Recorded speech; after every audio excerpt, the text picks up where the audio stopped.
Hello မင်္ဂလာပါရှင်ဒီနေ့ sharing လုပ်ပြီးမယ့်အကြောင်းအရာက Gmail သို့မဟုတ် email ပို့တဲ့နည်းကို sharing လုပ်ပြီးမှဖြစ်ပါတယ်အဲ့ဒါဆိုရင်စမယ်နော်အရင်ဦးဆုံး Firefox ကိုဖွင့်မယ်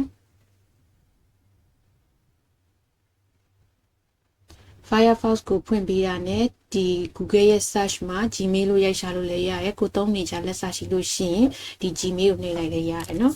Gmailဆိုပြီးတော့ enter ခေါက်လိုက်မယ်ပြီးရင် email login Gmail Google ဒါလေးကိုနှိပ်မယ်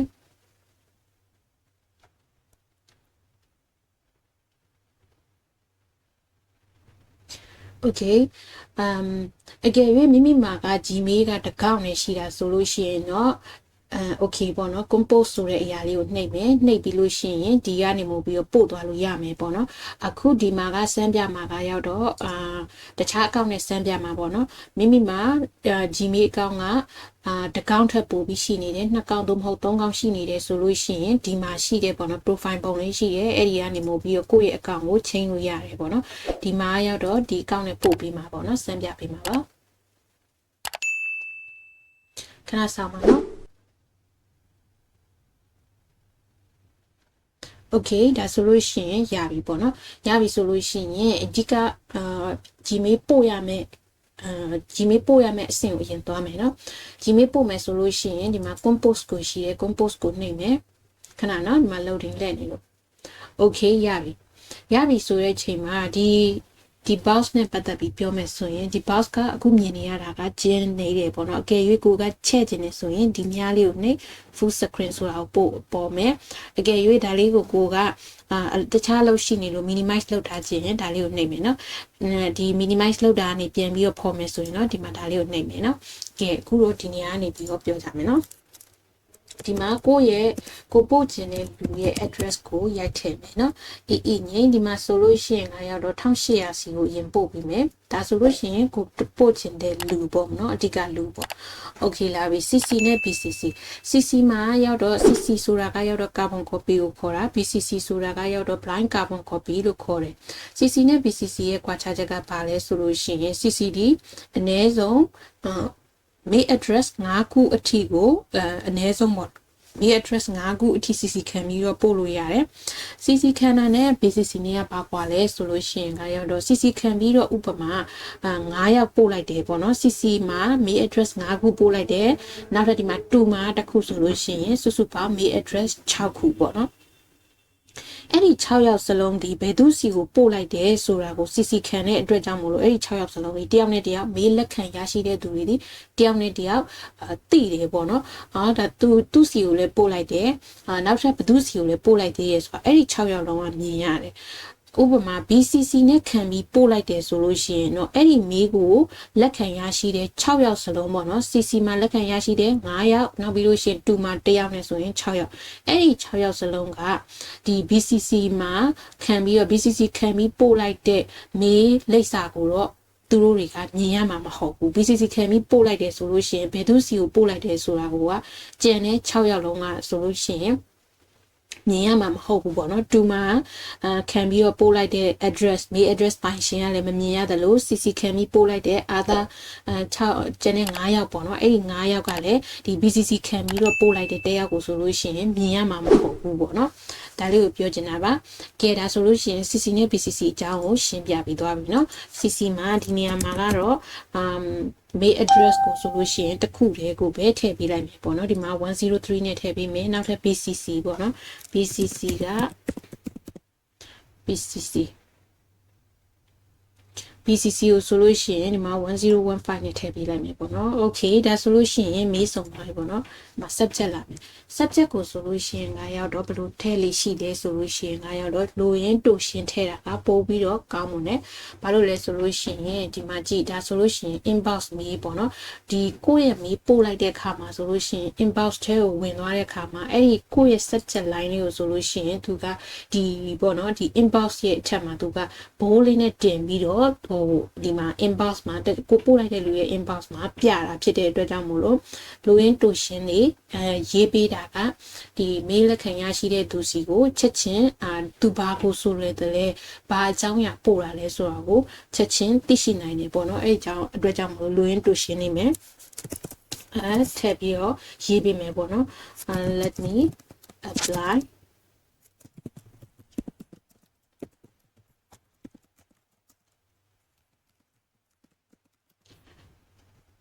okay ဒီမှာရောက်တော့ let me apply account executive position ပေါ့နော်ဒါကတော့အလုပ်လျှောက်တဲ့မေးပုံစံ and အကယ်၍ကိုကနေမကောင်းတဲ့အတွက်ကြောင့်မို့လို့ sick leave ယူခြင်းလို့ဆိုလို့ရှိရင်ငါရောက်တော့ဘယ်လိုရေးမလဲဆိုလို့ရှိရင်ငါရောက်တော့ let me get sick leave ပေါ့နော်ဒါမျိုးလေးတွေကိုပို့ခြင်းတဲ့အကြောင်းအရာကိုလိုရင်းတူရှင်ဒီမှာ subject line မှာရေးပြီးမယ်ပေါ့နော်ဒီမှာကတော့အလုပ်လျှောက်တဲ့ပုံစံနဲ့ရေးပြီးမယ် okay ဒီနေရာမှာကရောက်တော့ဒီပေါ့နော်စာရီရေးနေကြာမှာဆိုလို့ copy ယူထားတဲ့ဟာလေးပေါ့နော်ဒီမှာ copy လုပ်ထားတဲ့ဟာလေးအစင်းလေးရှိရအဲ့ဒါလေးနဲ့ယူပေးမယ်နော်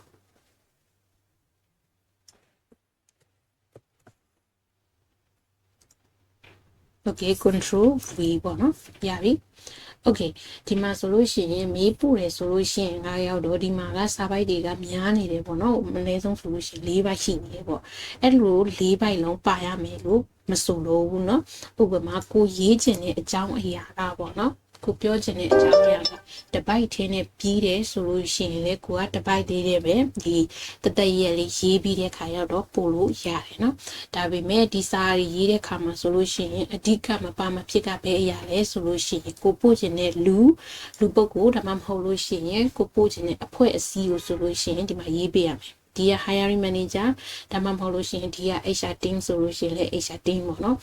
ဒါမှမဟုတ်လို့ရှိရင် senior accountant ဆိုလည်း senior accountant ပေါ့ဒါမျိုးကိုဆိုလို့ရှိရင်ထည့်ပြီးတော့ရေးပေးရမယ်အဲ့ဒီအတွက်ကြောင့်မို့လို့ဒီနေရာဒီမပါမဖြစ်ပါဘူးပါရမယ်နေရာပေါ့နော်နောက်တစ်ခုကပါလဲဆိုလို့ရှိရင်ဒီမှာရေးပြီးသွားပြီပေါ့နော်ဥပမာတစ်ပိုက်ထဲပဲရေးတယ်ပဲထားဒါဆိုလို့ရှိရင်ရေးပြီးသွားပြီဆိုလို့ရှိရင်နောက်ထပ်အရေးကြီးဆုံးချက်ကပါလဲဆိုလို့ရှိရင်ဒီနေရာပေါ့နော် best regard ဆိုပြီးတော့ဒီမှာတော့ဒီ Gmail လေးစာလေးဖြတ်လိုက်မယ်နော် best regard ဆိုပြီးတော့ရောက်တော့မိမိရဲ့နာမည်နောက်ပြီးလို့ရှိရင်ကိုဆက်သွယ်ရမယ့်လိပ်စာပေါ့နော်ဒီမှာဒါပေါ့နော်မိမိရဲ့နာမည်နောက်ပြီးလို့ရှိရင်လေးစားစွာဖြင့်ပေါ့နော်ဒါမှမဟုတ်လို့ရှိရင်ချစ်ခင်စွာဖြင့်ဒါပေါ့နော်ဒီလိုမျိုးထည့်လို့ရတယ် best record singular ဒါအမျိုးမျိုးကိုထည့်လို့ရတယ်အဲဒီမှာကိုယ့်ရဲ့နာမည်ထည့်မယ်နောက်ပြီးလို့ရှိရင်ငါရောက်တော့ကိုယ့်ရဲ့ယာတုဒါမှမဟုတ်လို့ရှိရင်ကိုယ့်ရဲ့ဒီပေါ့နော်ဌာနနာမည်ပေါ့နော်ဒါမျိုးတွေကိုဆိုလို့ရှိရင်ထည့်ပေးရမယ်ပေါ့နော်အဓိကကဒီနှစ်ချက်ပါရမယ်ပေါ့နော်ဒီနေရာမှာဒါအဓိကနှစ်ချက်ပါရမယ်ကျန်တဲ့ဒီစာကိုကတော့၄ဘက်ရေးရမယ်၅ဘက်ရေးရမယ်မရှိဘူးเนาะအဲ့ဒီမှာတော့ကိုရဲ့အကြောင်းအရာပေါ်မူတည်ပြီးတော့တပိုက်ထဲနဲ့ပြီးရဆိုလို့ရှိရင်လည်းတပိုက်ထဲနဲ့ကိုရေးလိုက်လို့ရเนาะโอเคဒါဆိုလို့ရှိရင်နောက်တစ်ချက်ကိုသွားမယ်နောက်တစ်ချက်ကရောက်တော့ဗာလဲဆိုလို့ရှိရင်ကနောက်တစ်ချက်ကရောက်တော့ဗာလဲဆိုရင်မေးတွေပို့တဲ့အခါမှာဒီနေရာလေးကိုတော့ delete လုပ်လိုက်နော်ပြန်ပေါ်လာလို့နောက်တစ်ချက်ကဗာလဲဆိုလို့ရှိရင်ဒီပေါ့နော် attach file ထည့်တဲ့ဟာပေါ့နော် attach file ထည့်တဲ့အရာကိုပြောတယ် attach file နေထည့်တယ်ဆိုတာကရောက်တော့ဥပမာကိုကနေမကောင်းလို့ခွင့်ယူတာဆိုလို့ရှိရင်ဒီပေါ့နော် sick leave certificate ကို provide လုပ်တာတို့နောက်ပြီးလို့ရှိရင်ငါရောက်တော့ဒီမှာအလုပ်လျှောက်တာဆိုလို့ရှိရင်တော့ပညာရေးချင်း document ပေါ့နော်ပညာရေးချင်း document တွေကို provide လုပ်မယ်အဲ့ဒါမျိုးကိုဆိုလို့ရှိရင် attach file နဲ့သွားရတယ်ပေါ့နော်အဲ့တော့ဒီ attach file ကိုဆိုလို့ရှိရင်ဒီမှာပြန်နှိပ်လိုက်မယ်နှိပ်လိုက်လို့ရှိရင်အခုဒီမှာ OneDrive ထဲမှာပေါ့နော် OneDrive ထဲမှာရှိနေတယ်အဲ့လိုမှမဟုတ်ဘူးကိုက document တွေကရှိတဲ့ဟာကိုပို့မှာဆိုလို့ရှိရင်လေ document ပေါ့နော်ကိုရွေးချယ်လို့ရတယ်ပေါ့နော်ဒီမှာကတော့ဒီဟာကရောက်တော့ဒီမှာ document တွေကိုသွားမယ်ဆိုလို့ရှိရင်လေဒီမှာရှိမယ်okay ဒီမှာဆိုလို့ရှိရင်ဒီတစ်ခုကိုပို့ပေးလိုက်မယ်ပေါ့နော် A position ဆိုပြီးတော့ open file ပေါ့နော် okayဒါဆိုလို့ရှိရင်ဒီမှာကအပြရောင်လေးပေါ်လာမယ်ဒါဆိုလို့ရှိရင်ကိုပို့ခြင်းတဲ့ file က ready to send ပေါ့နော်send လုပ်ဖို့အတွက်ကိုဆိုလို့ရှိရင်ဒီဟာကready ဖြစ်နေပြီဆိုတဲ့ဟာပေါ့နော်မေးပို့ဖို့အတွက်ကိုယ့်ရဲ့ file က ready ဖြစ်နေပြီဆိုတာကိုပြောရတဲ့ဒီအပြရောင်လေးနော်နောက်တစ်ခုပြောမယ်ဆိုလို့ရှိရင်ဒီမှာက insert link လို့ခေါ်တယ် insert link ကရောက်တော့ဘယ်လိုတွေမှာထည့်လဲဆိုလို့ရှိရင်ဟိုမှာကိုပြောချင်နေပေါ့နော်ကိုပို့ချင်တဲ့ကိုကြည့်စီခြင်းတဲ့ website လိပ်စာဒါမှမဟုတ်လို့ရှိရင်အလုပ်လျှောက်တယ်ဆိုလို့ရှိရင်လည်းမိမိမှာရှိနေတဲ့ LinkedIn profile ပေါ့နော် LinkedIn profile ကိုထည့်ပေးခြင်းနဲ့ဒါမျိုးတွေကိုဆိုလို့ရှိရင်ဒီ insert link နဲ့ထည့်တယ်ပေါ့နော်အလုပ် address ဆိုလို့ရှိရင်လည်းကိုသိစီခြင်းတဲ့ website လိပ်စာပေါ့နော်တစ်ဖက်သူကိုဒီ mail လက်ခံတဲ့သူကိုသိစီခြင်းတဲ့ website ရဲ့လိပ်စာပေါ့နော်ဒါမျိုးတွေထည့်ပေးရတာကိုပြောတယ်ဒီမှာတော့တို့ရဲ့ YouTube channel ကိုထည့်ပေးလိုက်မယ်နော်Okay ဒါက YouTube channel ရဲ့ link ကိုဆိုလို့ရှိရင် copy ယူထားပြီးသားပေါ့နော်အဲ့ဒါကိုဒီမှာ type or paste a link ဆိုတဲ့ဟာမှာ control V နှိပ်လိုက်ပေါ့နော်ပြီးရင် apply နှိပ်လိုက်ဒါဆိုလို့ရှိရင်ရပါမယ်ဒါဆိုလို့ရှိရင်တစ်ဖက်က mail ကိုလက်ခံရရှိတဲ့သူကဒီ link လေးကိုဆိုလို့ရှိရင်နှိပ်လိုက်တာ ਨੇ သူကကိုဝင်စေခြင်းနဲ့ပေါ့နော်ကိုကြည့်စေခြင်းနဲ့ link တွေကိုဆိုလို့ရှိရင် website ဒါမှမဟုတ်လို့ရှိရင်ဒီ channel တွေကိုတခါလေးရောက်သွားမယ်ပေါ့နော်ဒါကတခုဒီ emoji လေးတွေနဲ့တခြားဟာလေးတွေကရောက်တော့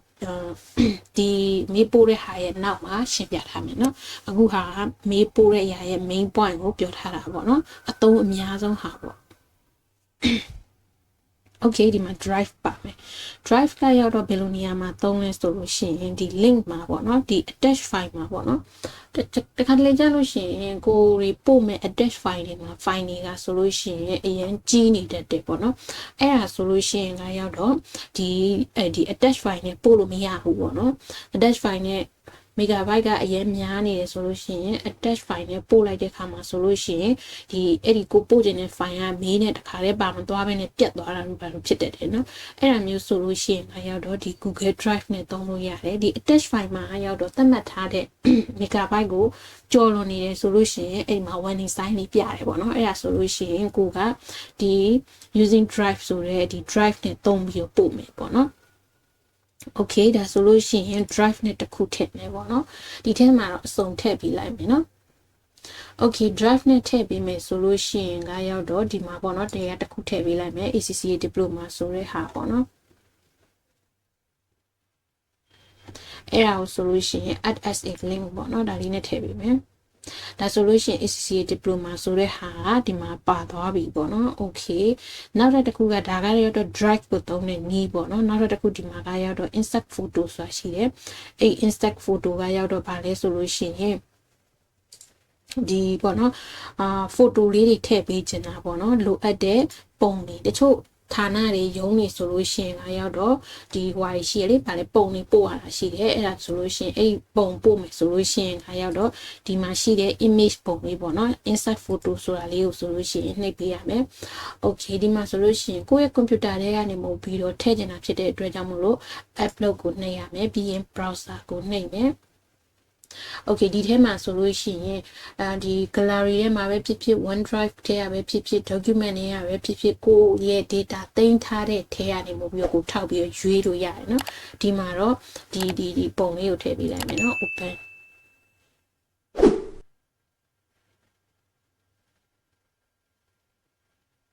Okay ဒါဆိုလို့ရှိရင်ဒီမှာဆိုလို့ရှိရင်ဒီမှာကimage ပေါ့နော် image ရောက်သွားပြီဒါဆိုလို့ရှိရင်စုံတလောက်ဖြစ်သွားပြီပေါ့နော်စုံတလောက်ဖြစ်သွားပြီဆိုလို့ရှိရင်ဒီမှာကဘာပါလဲဆိုလို့ရှိရင်ဒီမှာကိုယ့်ရဲ့ YouTube ရဲ့ကိုယ့်ရဲ့ link နဲ့ပါတယ်နောက်ပြီးလို့ရှိရင်ကိုပေးခြင်းတဲ့ photo လေးလည်းပါမယ်နောက်ပြီးလို့ရှိရင်ဒီမှာကရောက်တော့ drive နဲ့သုံးတဲ့ဟာလည်းပါမယ်ဒီမှာကရောက်တော့ဒီ insert attach file လည်းပါမယ်ပေါ့နော်ဒါဆိုလို့ရှိရင်ဒီဟာကကိုမေးပို့ဖို့အတွက်ကဆိုလို့ရှိရင်ဒီပြည့်စုံတဲ့မေးတစ်ခုဖြစ်ပြီပေါ့နော်ပြည့်စုံတဲ့မေးတစ်ခုဖြစ်ပြီဆိုလို့ရှိရင်ကရောက်တော့နောက်ဆုံးနေနဲ့ဘာလုပ်မလဲဆိုလို့ရှိရင်ကိုပို့မယ်မေးကိုတေချာပြန်ပြီးတော့စစ်မယ်ပေါ့နော်တေချာပြန်ပြီးစစ်လို့ရှိရင်ဘာကြောင့်လဲဆိုတဲ့ခါရောက်တော့မေးပို့ပြီးလို့ရှိရင်ရောက်သွားပြီဆိုရင်လိုက်ပြီးဖြတ်လို့မရတဲ့အတွက်ကြောင့်မလို့ပေါ့နော်ဒီမှာဆိုလို့ရှိရင်ကိုပေးပို့ခြင်းတဲ့လူရဲ့DR HR management ဆိုလို့ရှိရင် hiring management ဆို hiring management ပေါ့နော်ပါမယ်နောက်ပြီးလို့ရှိရင်ကိုယ့်ရဲ့အမည်ပါမယ်ဆက်သွယ်ရမယ့်လိပ်စာပါမယ် နောက်ပြီးလို့ရှင်ဒီမှာ link ပါမယ်နောက်ပြီးလို့ရှင်ကို page နဲ့ picture ပါမယ်ဒါဆိုလို့ရှိရင်ဒါဆိုလို့ရှိရင် drive သုံးထားတာပါမယ်ဒါလေးရောက်တော့ attach file ပါမယ်ပေါ့နော် okay ဒါဆိုလို့ရှိရင်စုံသွားပြီပေါ့နော်ပြီးလို့ရှိရင်နောက်ထပ်စစ်ချင်သေးလို့ရှိရင်ဒီမှာကိုရဲ့ဘာတွေလဲဆိုလို့ရှိရင်ကိုပို့ချင်တဲ့ address တွေပေါ့နော်မြေ address တွေပေါ့နော်ဒါတွေပါပြီဆိုရင်ရပြီပေါ့နော်ဒါဆိုလို့ရှိရင် perfect mail design ဖြစ်သွားပြီပေါ့နော်ဒါဆိုလို့ရှိရင် sending လုပ်မယ်ဒါဆိုလို့ရှိရင်ဒီလူတွေနဲ့ share မှာလားလို့ပြောတာပေါ့နော်ဒါ share မှာဖြစ်တဲ့အတွက်ကြောင့်မလို့ send ပေါ့နော်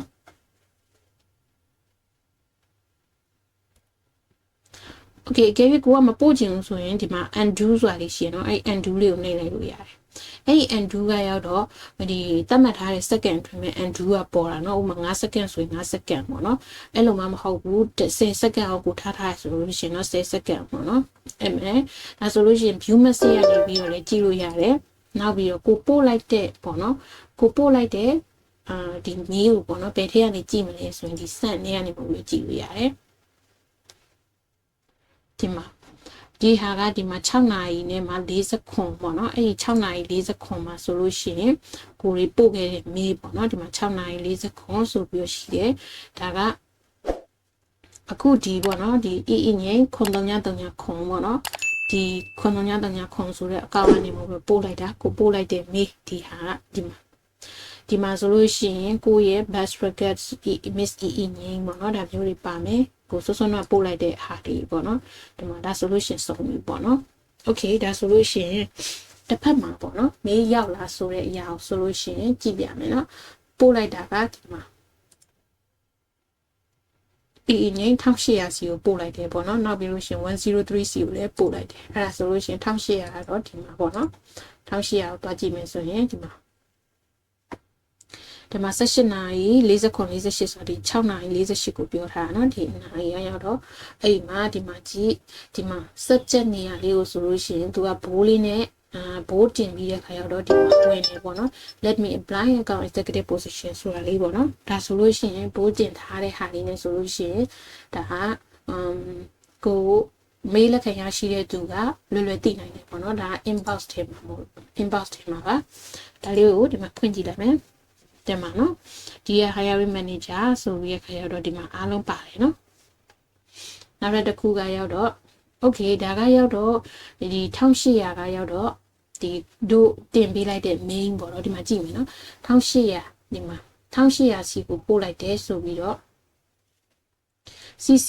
မှာပို့လိုက်တာရောက်တော့103နဲ့ပို့လိုက်တာเนาะ CC မှာပို့လိုက်တဲ့လူကိုမြင်ရတယ် BCC ဒီမှာမပေါ်ဘူးတွေ့လားဒီဟာကရောက်တော့ဘာအကောင့်လဲဆိုလို့ရှိရင်ဒီအကောင့်ကရောက်တော့1800အကောင့်ပေါ့เนาะ1800အကောင့်ပို့လိုက်တာ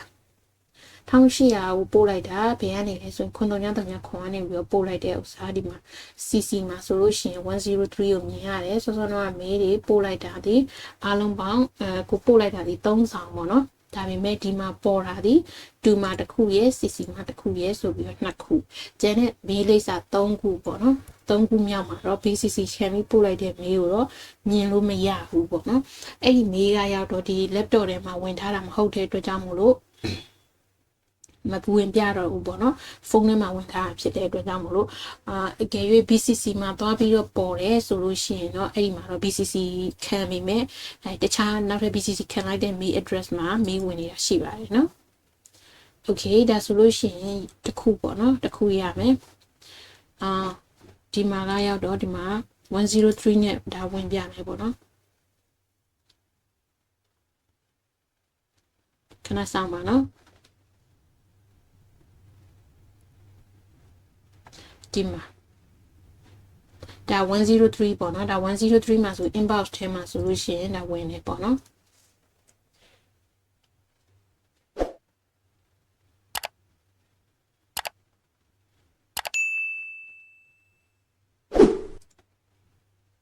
โอเค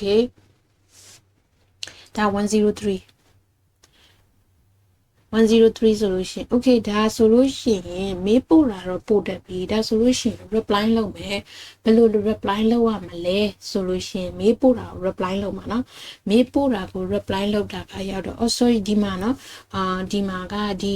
တစ်ဖက်လူပို့လိုက်တဲ့ data တွေကိုဘယ်လို download လုပ်မလဲဆိုတာကိုဒီမှာပြန်ပြောပြမယ်တစ်ဖက်လူပို့လိုက်တဲ့ data ကို download လုပ်မယ်ဆိုရင်ဒီမှာပါတယ်เนาะဒီမှာ download ဆိုတဲ့ခလုတ်လေး add to drive ဆိုတာက drive ထဲကိုကမပြန်ရှာတတ်တယ်ဆိုရင်တော့ drive နဲ့ပေါ့เนาะအဲ့လိုမှမဟုတ်ဘူးဆိုရင် download ကိုနှိပ်လိုက်ဒါဆိုလို့ရှိရင်ဒီအပေါ်မှာပေါ့เนาะ download လုပ်နေလိမ့်မယ်ဒီမှာ download လုပ်နေတယ်အဲ့ပြီးလို့ရှိရင်ကိုယ့်ရဲ့ download file ထဲမှာသွားကြည့်ရှိတယ်เนาะနောက်ပြီးလို့ရှိရင်ဒီ file နေလည်းအတူတူပဲเนาะဒီမှာဆိုလို့ရှိရင် download ပါတယ်ဒီမှာလည်း download ပါတယ်ဒါလေးဆိုလို့ရှိရင်လည်းဒါဖွင့်လို့ရတယ်ပေါ့เนาะဒီဥစ္စာကိုဆိုလို့ရှိရင်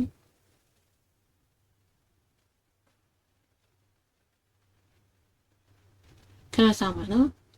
ဒါမျိုးပေါ့နော်ပြီးရင်ဒီမှာရှိတဲ့ download ဆိုတဲ့ခလုတ်လေးကိုနှိပ်လိုက်ပေါ့နော်ဒါလေးကိုနှိပ်လိုက်လို့ရှိရင် download button ကိုနှိပ်လိုက်လို့ရှိရင်ဒါဆိုလို့ရှိရင်ရမယ်ပေါ့နော် okay ဒါဆိုလို့ရှိရင်တစ်ခုရသွားပြီပေါ့နော်အဲ့ဒီတစ်ခုရသွားပြီဆိုလို့ရှိရင်ဒါ download လုပ်တာလည်းလုပ်တယ်ပေါ့နော်ဒီမှာဆိုလို့ရှိရင် download ကိုနှိပ်လိုက်ပြီးလို့ရှိရင် download file ထဲမှာသွားရှာဒါဆိုလို့ရှိရင်ရှိတယ်ပေါ့နော်အဲ့မှာတွေ့ရမယ်အဓိကကဘာလဲဆိုရင်ကိုကမကြမ်းကျင်သေးလို့ရှိရင်တော့ဒီ drive နဲ့မ down နဲ့ပေါ့နော် drive နဲ့ down လို့ရှိရင်တော့ရောက်တော့ဒီပြန်ရှာတဲ့အခါမှာရှုပ်မှာဆိုလို့เนาะ okay နောက်တစ်ခုသွားမယ်အဲ့ဒါကဘာလဲဆိုတဲ့အခါရောက်တော့ဒီ reply to all နောက်ပြီးလို့ရှိရင် forward ဆိုတဲ့ဟာလေးရှိတယ် forward ကရောက်တော့ဘာလဲဆိုလို့ရှိရင်ဒါတခြားသူစီကိုပို့ခြင်းတဲ့ဟာပေါ့เนาะဒါတခြားသူစီကိုခန်းနေမှုပဲပြန်ပြီးတော့ဒီလူကိုလည်းသိစေခြင်းနဲ့ဆိုတော့သိစေခြင်းနဲ့ဆိုပြီးတော့အဲ့ဒီလူသိဖို့လိုတဲ့အတွက်ကြောင့်မလို့ပြန်ပြီးတော့နောက်ထပ် mail တစ်ခုကို transfer လုပ်ပေးတာပေါ့เนาะဒီမှာ reply ဆိုတဲ့အရာကရောက်တော့ပါလဲဆိုလို့ရှိရင်ဒီအင်းငင်းခွန်တုံညတုံညခွန်ကနေမှုပြီးတော့ပို့လိုက်တာဖြစ်တဲ့အတွက်ကြောင့်မလို့ဒီ reply ကိုနှိပ်လို့ရှိရင်ကတော့ဒီခွန်တုံညတုံညခွန်တစ်ခုတည်းစီကိုပဲသူက reply ကရောက်မယ်ပေါ့နော်ဒါဆိုလို့ရှိရင်စကြည့်မယ်နော်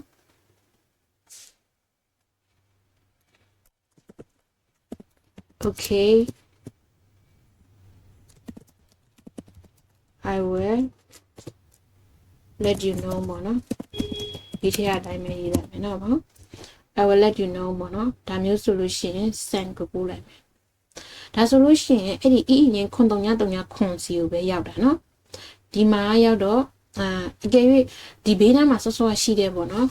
reply all ဆိုတဲ့ဟာလေးရှိအဲ့ reply all ကိုနှိပ်လိုက်လို့ရှိရင်အရောက်တော့ဒီ CC ခံထားတဲ့လူတွေစီကိုပါအဲ့ဒီ reply ကရောက်မှာเนาะဒီ forward ပေးတာကရောက်တော့ဒီမှာ2ဆိုတာလေးပါတယ်เนาะအဲ့ဒီ2ဆိုတဲ့နေရာလေးမှာကိုထပ်ပို့ခြင်းတဲ့လူပေါ့เนาะအဲ့ဒီလူစီကိုဆိုလို့ရှိရင်အင်းငိမ့်ပေါ့နော်ဒီ883ပေါ့နော်ဒါမျိုးတွေပေါ့နော်အဲ့ဒီဟာတွေကိုဆိုလို့ရှိရင်လည်းကိုပို့လို့ရတယ်ပေါ့နော်အဲ့မှာထားပါတော့ဒီမှာခွန်တုံညခွန်စီကိုပဲပြန်ပြီး forward ပေးတယ်ပဲထားလိုက်ပါတော့အဲ့ဒါဆိုလို့ရှိရင်ဒီမှာ forward ကရောက်တော့ဒီအဖြတ်လိုက်လည်းရတယ်เนาะအဲ့ဒါအောင်ဆိုလို့ရှိရင်အဲ့ဒါကိုဒီမှာ send လုပ်လိုက်လို့ရှိရင်ဒါခွန်တုံညခွန်စီကိုဆိုလို့ရှိရင်ဒါforward ပြန်ပေးတဲ့သဘောပေါ့နော်ဒါဒီနေရာမှာတော့ဗာလဲဒီ mail address မရှိတော့တဲ့အတွက်ကြောင့်မလို့ဒီခွန်တုံညခွန်လုပ်လိုက်တာနော်ကို share ခြင်းတဲ့ mail စီကို forward ပေးလို့ရတယ်ပေါ့နော် okay ဒီဟာလေးတစ်ချက်ကြည့်ကြည့်မယ်နော်ခွန်တုံညခွန်ကိုပေးရဖြစ်တဲ့အတွက်ကြောင့်ခွန်တုံညခွန်ကိုတွားကြည့်ကြည့်မယ်